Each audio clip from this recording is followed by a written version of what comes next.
So our lead this hour is from the boardroom.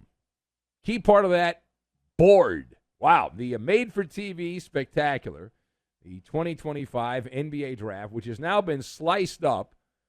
It used to be a one-night affair, but now it is 2 nights. You got the first round was held on Wednesday night in Brooklyn, and then round 2 with dozens and dozens of people excited about that tuned in for the next round on Thursday. But I don't know if you watched any of this. Probably not. I think it was on 17 channels. I was getting text messages from people. Why is the draft on so many channels? I don't understand. So, as we like to say, and as pointed out by the Austrian, I went during the draft, and I was futzing around, and the Austrian said, we thank you for watching, so we do not have to. It is our good mitzvah for the day. And Cooper Flagg, the flag is up. Cooper Flagg, who had been the consensus number 1 pick prior to him even declaring out of Duke. Now, I say out of Duke. He played there for like a minute, but he was projected way back to be the number 1 pick in the draft, and it went as choreographed. The Mavericks drafted Cooper Flagg with the top pick. Now, remember, the Mavs, the great conspiracy theory, the Mavericks won the draft lottery as payment for handing over Luka to save NBA television ratings to the Lakers for some pocket lint and a broken-down, washed-up player named Anthony Davis. Mavs had a 1.8% chance of winning the first pick, and they did. And so Cooper Flagg said seemingly all the right things there. He said it felt amazing, a dream come true, all that, after being picked at the very top of the draft. So his family was there and all that. Usual bells and whistles at this type of thing. So let us discuss the question. How excited should Cooper Flagg be with the Mavericks? I mean, he could play with any of these teams in the lottery. He ends up playing with the Mavericks. Some would say it was scripted that way. But how excited should Cooper Flagg be with the Mavericks? I've got Whataburger, Kirby Puckett, and Frankenstein. And we will combine all of these random things together. We're going to make some matzo ball soup and some pastrami fries is what we're going to make. So, being drafted by the Dallas basketball team in 2025 is akin to getting beachfront property in Albuquerque, right? You think, well, that's pretty good. I got some good land there. I got some good value. Sure, it's not that close to the water. It's pretty dry. You're going to get sunburned, and you're like, why are people building sandcastles on the cement there? I don't understand. But Cooper is joining a team where there doesn't appear to be any kind of real plan. The owner is not engaged. The franchise kept Nico Harrison, which is malfeasance. Even if you were forced to trade Luka, you still have to get rid of Nico as a human sacrifice where he loses his job. But you kept him around where the fans were rhythmically chanting, booing Nico Harrison the day of the draft. And so, again, Nico got, fire Nico. There must be some compromising photos of Nico has of certain people with different animals, but it's wild. It is wild that he's still calling the shots. So you're going to a team that did not have the foresight to get rid of Nico Harrison, right? Who is credited with giving away the family jewels for nothing, right? And so and Dallas sounds amazing at first if you're a guy like Cooper Flagg. I mean, just everything's bigger, right? Texas, big stakes, big energy, everything bigger in Texas. But sooner or later, wearing that Maverick laundry, you realize the culture of the Mavericks is what? Like a Whataburger and a cowboy hat.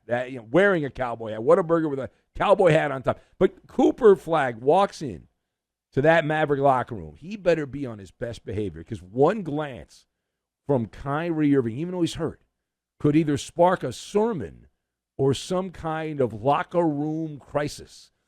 Very delicate there. And we'll see what kind of development. There are conflicting reports about just how dominant Cooper Flagg is going to be in the NBA. And I'm in a show-me state of mind. Show me. Let's see, right? Does he need a structured offense from Jason Kidd, and is that what he needs to succeed? And if that's the case, he might want to play around on Minecraft to try to structure his own offense, because I think you get a better chance of that working out. Now, page 2. So Cooper Flagg is not Luka 2.0, right? Not in Dallas, not going to be Luka 2.0. In fact, the projections, which are almost always wrong, one of the reasons I loathe the draft is because I have been hornswoggled, I have been led astray too many times about the players in the draft. So he's projected more like a Scottie Pippen type player, not the president, more the vice president, the running mate, not the president. Now, that said, the expectations are sky high. So, for this exercise, we'll pose the question to the esteemed panel: what are the chances that Cooper Flagg ends up a first-team All-NBA level player? Now, we're not talking about All-Star, which is a different conversation. First-team All-NBA, not second team, not third team, first-team All-NBA for the Mavericks. So what are the chances? So based on a minutes-long investigation, we have determined the chances of Cooper Flagg ending up a first-team All-NBA player with the Mavericks. It's a Kirby Puckett, meaning the Minnesota Twins legend from years gone by, many, many years ago, who was a career .318 hitter for the Twinkies, based on recent history, and I'm not going all the way back to the beginning of time, the number one overall pick. If you go back the past generation, since the year 2000, number one picks becoming all NBA first-team players, it has happened. It's a .320 batting average. 32% of the time, it has happened.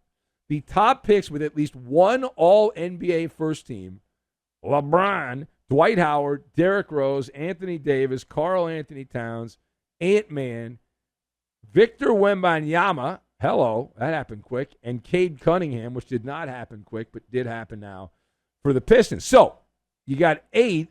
That still leaves 17 players who were drafted with the top pick since the year 2000 who did not reach that level. Now, keep in mind, as the great retired sportscaster Dick Stockton taught me, stats tell you what has happened, not what's going to happen.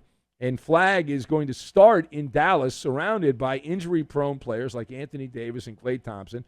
Mentioned Kyrie Irving out with an ACL injury. He will not play until January, probably February. And so Cooper Flagg is going to be a long way from his home in Maine.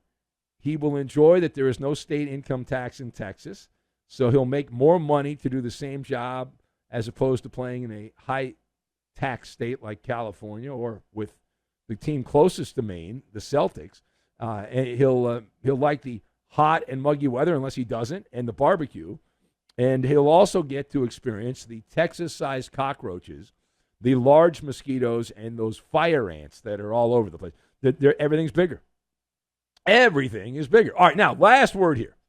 So former NBA player turned gas bag Kendrick Perkins, in the lead up to the draft, several of you sent me this story and said, did you see what he said? I can't believe he said it. So, okay, I will address this. So Kendrick Perkins compared Cooper Flagg, he said, to a LeBron James, Kevin Garnett love child. Yeah, he said, well, if LeBron and Kevin Garnett, I guess if they fornicated, they got a kid, that would be Cooper Flagg. So why would he do that? Why would he do that? Well, I'll tell you why. It was actually a brilliant move. It's sneaky brilliant by Kendrick Perkins. It's the great race. It's advanced jockocracy. That's the term, right? All these jocks on TV and stuff. It's jockocracy. They get jobs. They're not trained broadcasters, but they get jobs. So it's jockocracy. And Perkins he's a contestant in the ex-jock Olympic Games, where they hand out the gold medal to whoever can say the most outrageous thing and not break character. You got to be the straight man. You got to have the straight face. So he was tasked with trying to hype up Cooper Flagg, trying to promote the NBA draft. So Kendrick Perkins, in the lead up to the draft, he said, I am going to go Frankenstein, and I'm going to stitch together a couple Hall of Famers, hype this guy up, and I hadn't played a second at the NBA level. And spoiler alert, it actually worked. here I am. I'm the dope. I'm talking about it. Mission accomplished. And it's not even about this. It's about clickety-click. Clickety-click. It's about saying something so astonishing, so ridiculous, so jaw-droppingly absurd that it ends up trending before you even go to the next commercial break, right? In the sports media landscape right now, it is as crowded as a Costco on a Saturday afternoon, right? Everyone is screaming, I need attention, demanding it. Now, of course, I don't scream. I talk in a raised voice. But I go back to the old country, the art of gasbaggery. But the new guys, man, you got to scream for attention. And the moment you step away from playing and you're no longer a baller, every second that goes by, you become more and more irrelevant. You're not needed. Your opinion doesn't matter. You're the old head. You're washed up. You can't play anymore. You stink, blah, blah, blah, blah, blah, blah, blah, right? So you can't, in order to stay relevant, you can't do nuance. The whole nuance thing, that doesn't really work. And you don't need a candle, right? No candles needed. You need a lightning strike. It's got to be lightning. Thunder and lightning is what you need. Apparently not, though, the actual team from Oklahoma, because the ratings on that were not particularly good. We're not particularly good. It is the Ben Maller Show as we are navigating our way on the red-eye flight, just beginning the red-eye journey through the overnight. We'll be here to the early morning hours, earlier and earlier and earlier, and then you can be